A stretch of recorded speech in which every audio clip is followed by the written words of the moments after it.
Hi, I'm Peach Pie.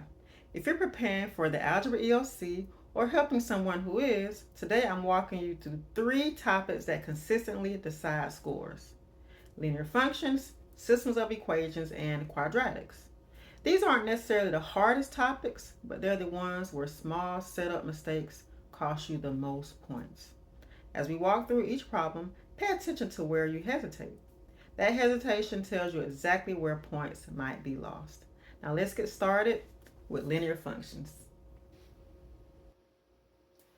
So problem 1 right here is a linear equation or a linear function.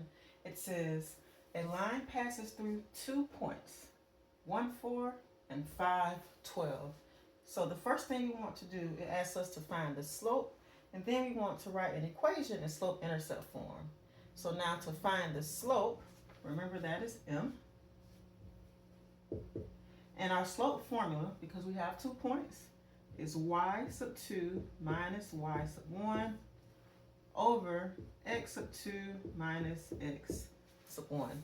And we're just going to plug in our x and y values. And so I like to label my first ordered pair x1, y1, second ordered pair x2, y2, and then just plug it in. So y2 or y sub 2 is 12 minus y sub 1 is 4 divided by x sub 2, which is 5, minus x sub 1, which is 1. And then we just simplify. 12 minus 4 is 8. 5 minus 1 is 4. Simplify. So our slope is 2.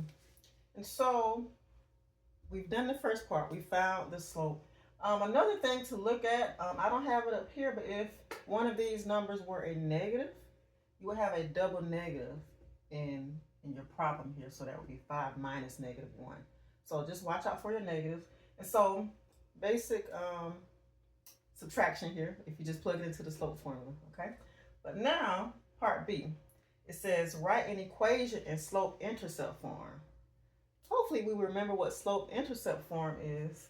That is y equals mx plus b.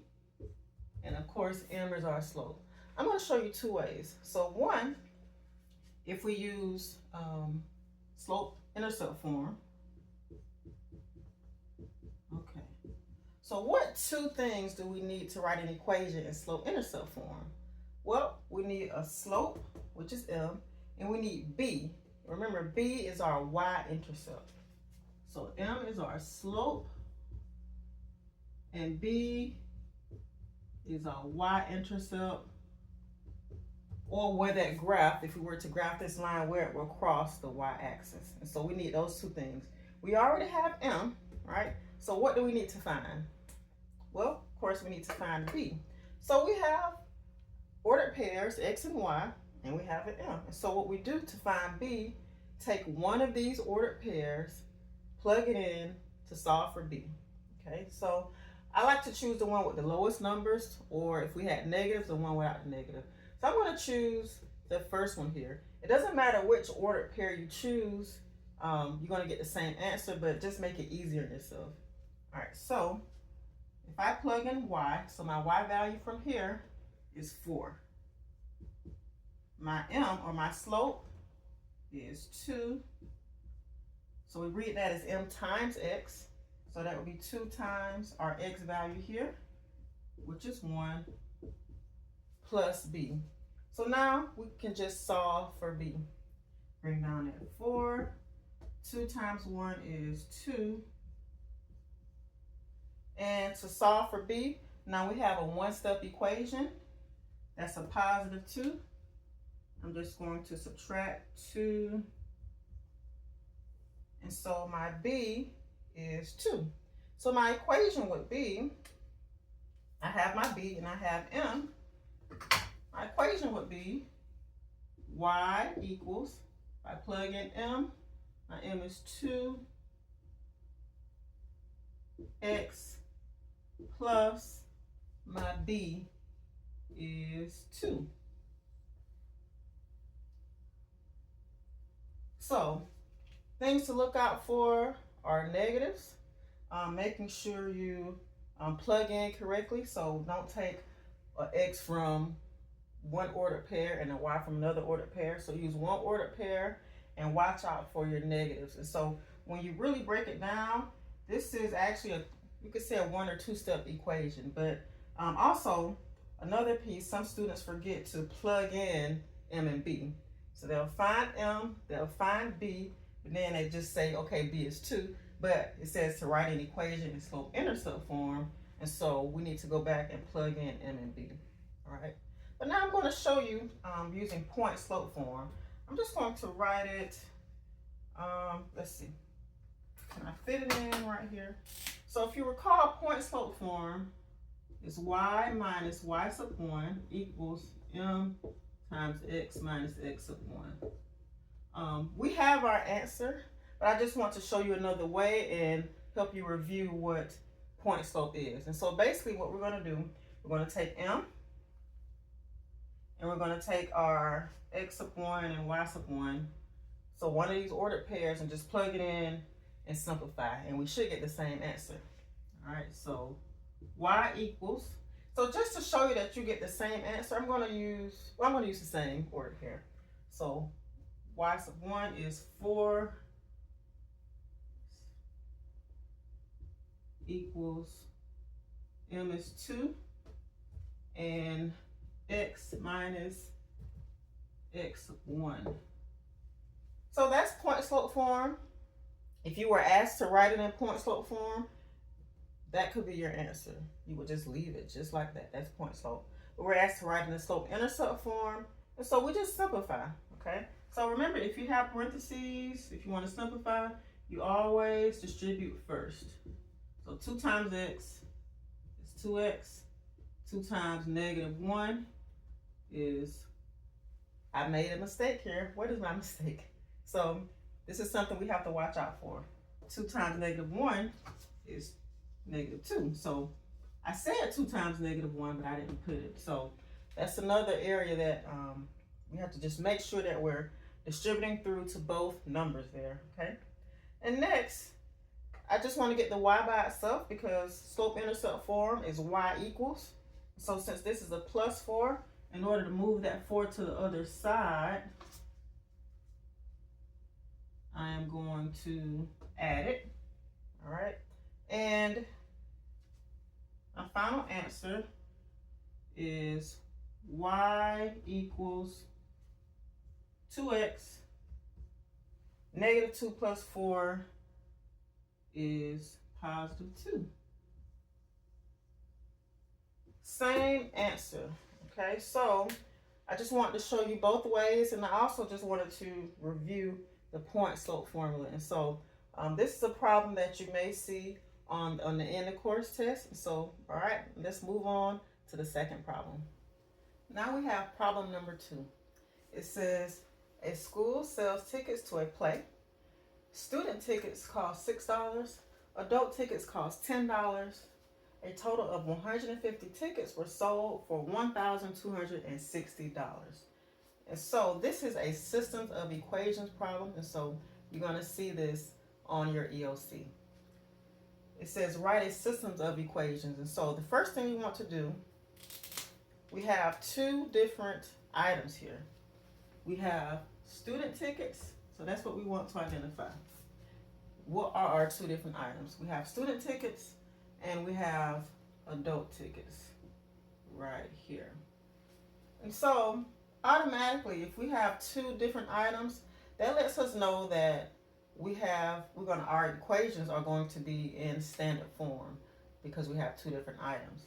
And so the first thing you want to do is assign each item a letter or variable. So I like to just use X or Y or the beginning of the letter of the item. And so I'm going to say student tickets. So let's S equals students and A equal adults. Okay. And so now we're going to have to write 2 different equations. The first one, when I have money, just look at the money that we have up here. And so we have $6, $10, $1,260. Your money always goes in one problem. So we have three different numbers here. And so for standard form, and I know that it's standard because we have two different items. And so I could say student tickets are $6. So that would be 6x plus, not 6x, 6s. And I'm actually going to, I just want to show you so you can remember what standard form is. My eraser is not the best.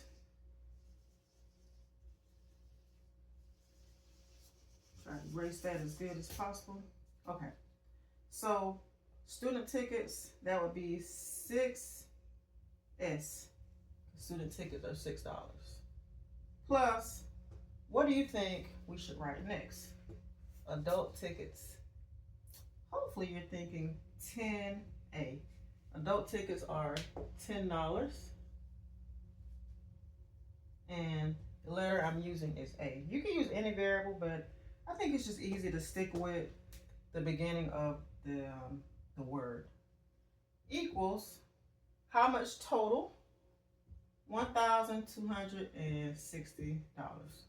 And so if you have money, you're going to put everything, any monetary number in one equation. So that's one equation. Our next equation, so we only have one number left. And so where are we going to get our next equation? So we have our money, and next we want to put how many items. We know there's a total of 150 tickets sold, but we don't know how many of each. But we do know that S is students and A is adults. So we can just put S plus A. When you're not given any other numbers, it's just the variables. But the total is 150. So that is our system. So common mistake is setting up the system.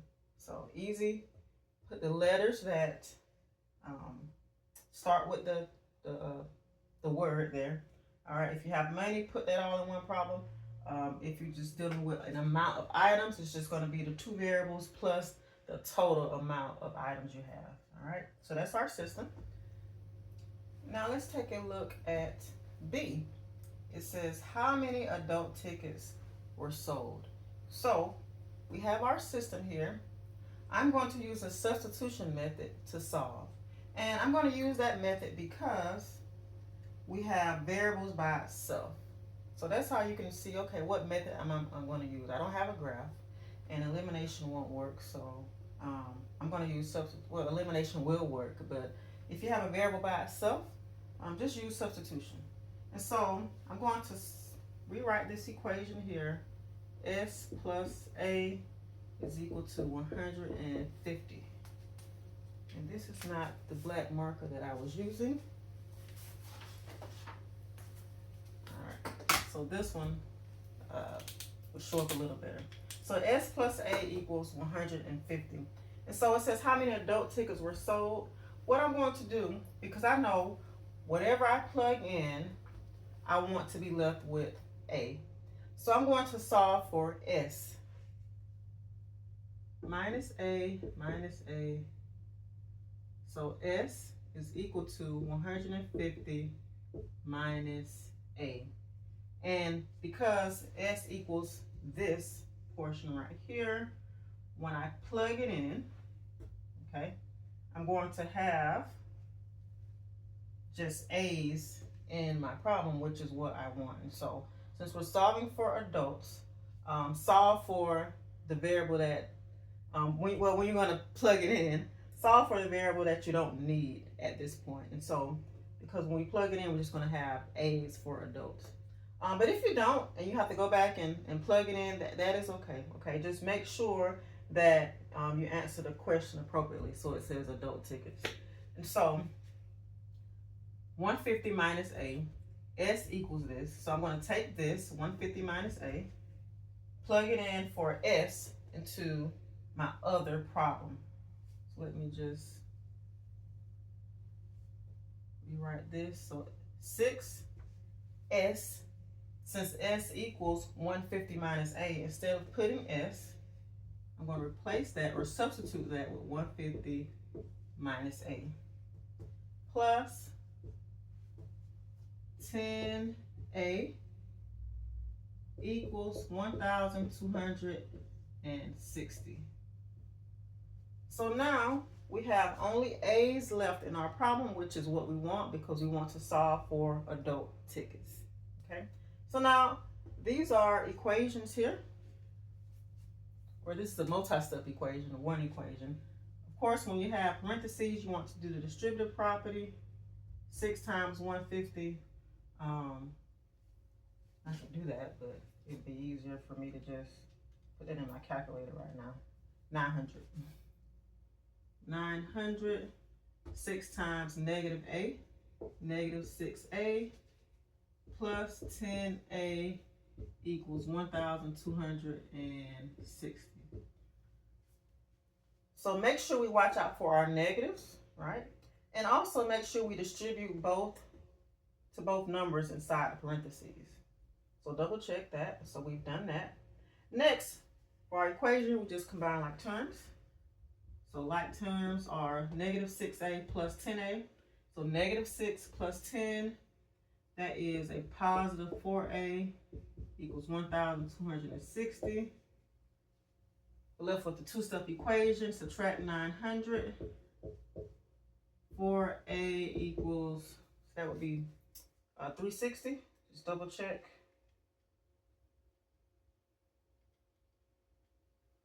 $360. I'm dividing by 4. 360 divided by 4 is 90. So my answer is 90 adult tickets were sold. And if it asks you what were student tickets, you can just go back and plug it in. If adult tickets are 90, so it would have to be 60, because 60 plus 90 student tickets. But we're solving for adults, and so that is the answer to part B. So again, look for your negatives. Make sure you're solving for the right variable. Make sure you set up your system correctly. All right, so now let's move on to our third problem, which is quadratics. For our last problem here, we have a quadratics problem. So let's take a look. It says the height of a ball is modeled by h of x equals negative x squared plus 8x plus 5. For part A, it says at what x value does the maximum occur? And the maximum is just the x value of the vertex. But we want the x value. So remember, the vertex is the highest or lowest point on the graph. And so in order to find our x value of the vertex, or the maximum, our formula is negative x equals negative b divided by 2 times a. So that is our formula. Don't forget your negative. And we plug it in, our given values. And so I'm just going to label it up here. Our a is -1. And I'll put it here. A is -1.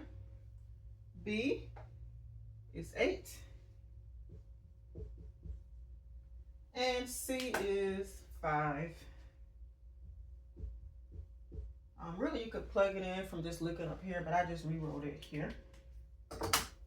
Okay, so negative b, so b is 8, so that would be -8 over 2 times a. A is -1.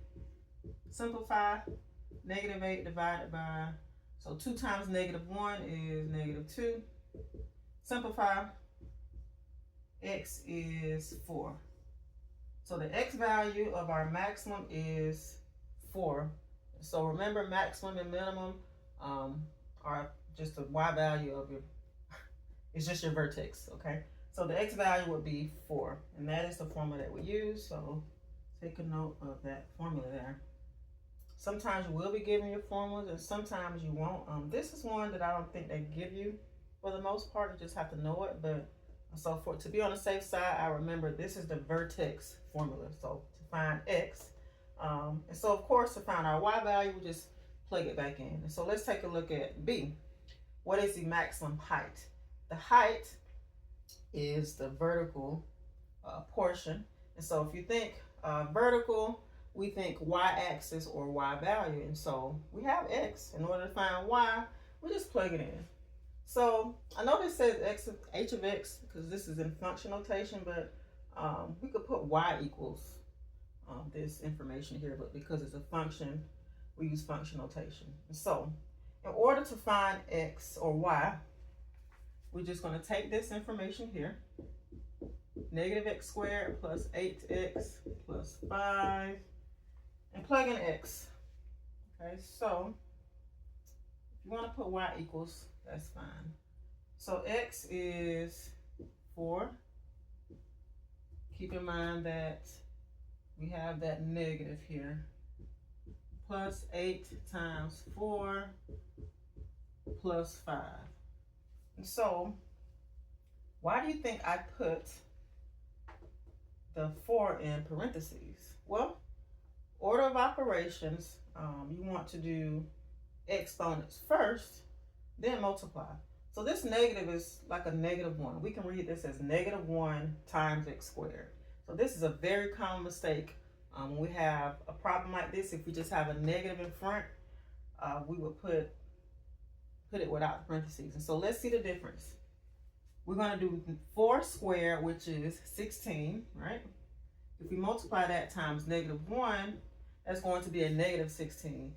That is very important, okay? Because if you don't put the parentheses, what's going to happen here? You're going to say, okay, -4 squared is a positive 16.